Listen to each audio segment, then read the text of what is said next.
बरेली के आंवला में नगर पालिका द्वारा संचालित कान्हा गौशाला का एसडीएम पारुल तरार द्वारा निरीक्षण किया गया। इस दौरान कर्मचारियों की पंजिका को देखा गया तो वहीं पशुओं का निरीक्षण भी एसडीएम द्वारा किया गया।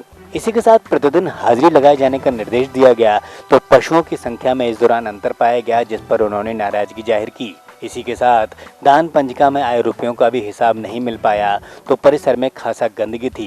इन्हीं सब खामियों को लेकर एसडीएम ने कर्मचारियों को कड़ी चेतावनी दी तो साथ ही व्यवस्थाओं को दुरुस्त करने के निर्देश दिए। इस दौरान लेखपाल के साथ अन्य राजस्व कर्मचारी भी यहां मौजूद रहे। इन्हीं सब खामियों के सामने आने के बाद अब सपा नेता आबिद अली ने चेयरमैन सहित भाजपाइयों को निशाने पर लिया तो वहीं गंभीर आरोप भी लगाए। आंवला स्थित कान्हा गौशाला का निरीक्षण किया, उसमें मुझे काफ़ी खामियां नज़र आई। सर्वप्रथम हमने अभिलेखीय जांच करी प्लस स्थलीय निरीक्षण भी किया। स्थलीय निरीक्षण में ये देखा गया कि जो पशुओं को पीने का पानी है वो काफ़ी गंदा था, उसमें काई जमी हुई थी, तो ऐसा लग रहा था कि काफ़ी दिन से चेंज नहीं हुआ, तो इससे संक्रमण का खतरा बढ़ सकता है और वैसे भी बारिश के दिन चल रहे हैं। दूसरा, जो गंदगी की स्थिति थी वहाँ पे काफ़ी दिन से ऐसा लग रहा था कि जो गोबर वगैरह जो होता है वो काफ़ी दिन से उठाया नहीं गया था, और क्योंकि मानसून का सीज़न चल रहा है तो जिस दिन भी बारिश आएगी उसके बाद वहाँ की स्थिति बहुत ख़राब हो जाएगी और वहाँ पे इन्फेक्शन होने का चांस है। तीसरा, हमने ये देखा कि जो चारा दिया जा रहा है, चारे में सूखा भूसा मैंने देखा दिया जा रहा है, और जो हरा चारा होता है जिसको चेरी बोलते हैं वो वहाँ पर उपस्थित थी, वहाँ पर थी गोडाउन में, बट मैंने देखा कि पशुओं को नहीं दी गई। इसके साथ साथ अभिलेखीय जांच भी की गई। अभिलेखीय जांच में जिन लोगों को वहाँ उपस्थित होना चाहिए था, जो सफाई कर्मचारी थे या जो अन्य लोग थे, उनमें से काफ़ी लोग उपस्थित नहीं थे। प्लस कुछ जो पंजिकाएं थी जो मेरे द्वारा देखी गई, उन पंजिकाओं में जो पशुओं का अंकन था, संख्या का अंकन था, उसमें और जो हमने फिजिकल वेरीफाई किया पशुओं को, उसमें हमें डिफरेंस मिला। तो मेनली तो ये अनियमितताएँ मुझे मिली हैं, तो ये ठीक हो जाएंगी, कोई दिक्कत नहीं है, ठीक करा दिया जाएगा। इस पर आपके द्वारा क्या निर्देश किए गए, जो खामियाँ मिली गई? जो खामियाँ हैं वो मेरे द्वारा नगर पालिका को बता दिया गया है, प्लस कलेक्ट्रेट में भी मैंने ये सूचना जिले पे भिजवा दी है। ये गाय और गंगा के नाम पे राजनीति करते हैं और रातों रात ये इसका व्यापार कर रहे हैं, इसको बेच रहे हैं, इसका धंधा कर रहे हैं। हम ये चाहते हैं, उच्च अधिकारियों से ये मांग करते हैं कि इस प्रकरण की गंभीरता से जांच हो और जो भी कर्मचारी या अधिकारी इसमें लिप्त हैं तो उनके खिलाफ मुकदमा लिखकर कानूनी कार्रवाई होना चाहिए।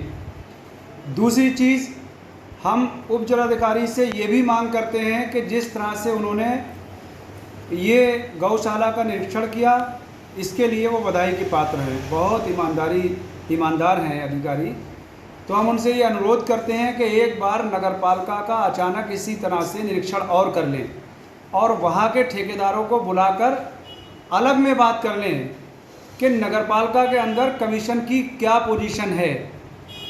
पहले कमीशन जो लिया जाता था, जब से बीजेपी की सरकार बनी है, अभी जो 1 महीने पहले टेंडर हुए हैं, अधिशासी अधिकारी राजेश कुमार सक्सेना जी ने उस पर 5% कमीशन और बढ़ाया है और ठेकेदारों को हड़काया कि जिसको काम लेना है वो 5% कमीशन बढ़ती देकर काम लेगा, वरना काम नहीं मिलेगा।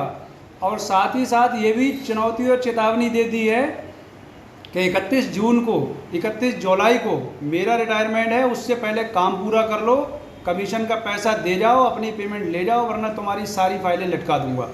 मैं चाहता हूं कि इस प्रकरण की भी गंभीरता से जांच होना चाहिए। मुरादाबाद के बिलारी में मंडल कार्यालय पर किसानों की सभा का आयोजन किया गया, जिसमें किसानों की समस्याओं का समाधान का आश्वासन दिया गया। तो इस मौके पर भारतीय किसान यूनियन तोमर संगठन का विस्तार भी किया गया, जिसमें पिपला रेमापुर ग्राम अध्यक्ष, ग्राम महासचिव और तहसील अध्यक्ष का पदभार सौंपा गया। तो उस दौरान अन्य कार्यकर्ता भी मौजूद रहे। संभल में प्रशासन द्वारा भैंस नदी पर किए गए अतिक्रमण को हटाया गया। इस दौरान प्रशासन ने पहले से ही अतिक्रमणकारियों को नोटिस भेजा था। इसके बाद अभियान को चलाया गया। यहां प्रशासन के नोटिस भेजने के बाद भी लोगों ने अपने अतिक्रमण को नहीं हटाया था, जिस पर नदी के स्वरूप को वापस दिलाने के लिए प्रशासन द्वारा जेसीबी से कार्रवाई को अंजाम दिया गया। इस दौरान लोगों की प्रशासन से झड़प भी हुई तो भारी मात्रा में पुलिस बल भी तैनात था। प्रशासन के अनुसार अतिक्रमण को लेकर आगे भी कार्रवाई संचालित की जाती रहेगी। ये भैंस नदी कही जाती है और अभी नाले का रूप ले ली है। शहर की जल निकासी इसी नदी के माध्यम से मुख्य रूप से होती है। समय के साथ इस पर जगह जगह लोगों ने अतिक्रमण कर लिया।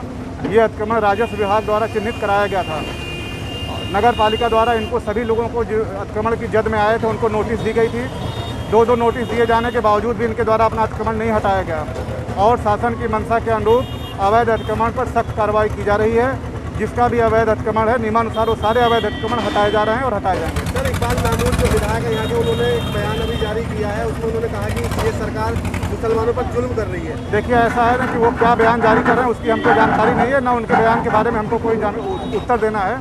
हम लोग अपना काम कर रहे हैं। जहाँ भी अवैध अतिक्रमण है वो सारे अवैध अतिक्रमण नियमानुसार हटाए जाएंगे। सर, इन लोगों को क्या पहले नोटिस दिया गया था? बिल्कुल नोटिस दिया गया था, दो नोटिस दिए गए थे।